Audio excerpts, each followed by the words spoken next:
Kochi smart city പദ്ധതിയിൽ നിന്ന് ടീകോമിനെ ഒഴിവാക്കി നഷ്ടപരിഹാരം നൽകാനുള്ള തീരുമാനത്തെ ന്യായീകരിച്ച് സംസ്ഥാന സർക്കാർ.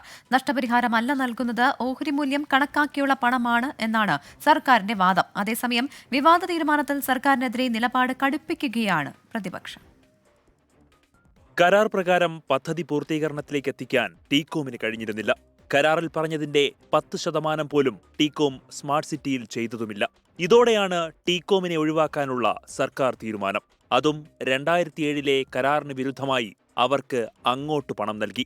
അങ്ങോട്ട് പണം നൽകാനുള്ള സർക്കാർ തീരുമാനം നിയമോപദേശത്തിന്റെ അടിസ്ഥാനത്തിലാണെന്നാണ് വിവരം. എന്നാൽ നൽകുന്നത് നഷ്ടപരിഹാരമല്ലെന്നാണ് സംസ്ഥാന സർക്കാരിന്റെ വാദം. നഷ്ടപരിഹാരം എന്നല്ലാന്ന് അവരുടെ 84% ഷെയർ ഉണ്ടല്ലോ, അതിൽ തന്നെ സേഫ് ഗാർഡ് ഉണ്ട്. ഈ നേരത്തെ പറഞ്ഞ 91.52 കോടി മാത്രമാണ് ഭൂമിയുടെ വിലയായിട്ട് നിശ്ചയിക്കാൻ പാടുള്ളൂ. സാധാരണ വാല്യുവേഷൻ എന്ന് പറഞ്ഞാൽ ഇപ്പോഴത്തെ വില എടുക്കുക, അത് എടുക്കാൻ പാടില്ല. അവരുടെ എത്ര ഷെയർ ഉണ്ട് അത് വെച്ചിട്ടാണ് കൊടുക്കുക. അതാണ് ഈ എഴുതുമ്പോൾ ഇതിനകത്ത് നഷ്ടപരിഹാരം എന്ന് പറയുന്നത്. ഇതാണ് യഥാർത്ഥത്തിൽ കരാറിലുള്ളത്. ഇക്വിറ്റി വാല്യൂ ചെയ്തിട്ട് അത് നമുക്ക് ടേക്ക് ഓവർ ചെയ്യാം.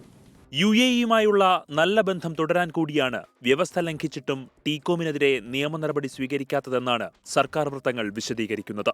സർക്കാർ നടപടിക്കെതിരെ പ്രതിഷേധം ശക്തമാക്കുകയാണ് പ്രതിപക്ഷം. 2007 സർക്കാരുണ്ടാക്കിയ എഗ്രിമെന്റിലെ വ്യവസ്ഥകൾ പ്രകാരം ടീകോം ഈ എഗ്രിമെന്റിലെ വ്യവസ്ഥകൾ ലംഘിച്ചാൽ അവരിൽ നിന്ന് ഇങ്ങോട്ടാണ് നഷ്ടപരിഹാരം ഈടാക്കാനുള്ള വ്യവസ്ഥ.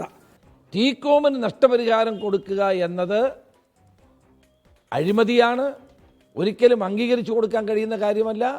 ഗവൺമെന്റ് അടിയന്തരമായി ഇതിൽ നിന്ന് പിന്മാറണം. ഈ മന്ത്രിസഭാ തീരുമാനം റദ്ദാക്കണം. സ്മാർട്ട് സിറ്റി പദ്ധതി പുനരുജ്ജീവിപ്പിക്കാനുള്ള നീക്കങ്ങളും സർക്കാർ തലത്തിൽ ആരംഭിച്ചിട്ടുണ്ട്. വിദേശ മലയാളി വ്യവസായിയുടെ നേതൃത്വത്തിലുള്ള കമ്പനി സ്മാർട്ട് സിറ്റി പദ്ധതിയുടെ ഭാഗമായേക്കും. ഇൻഫോ പാർക്കും പദ്ധതിയുടെ ഭാഗമായി വരുമെന്നാണ് വിവരം. 24 തിരുവനന്തപുരം.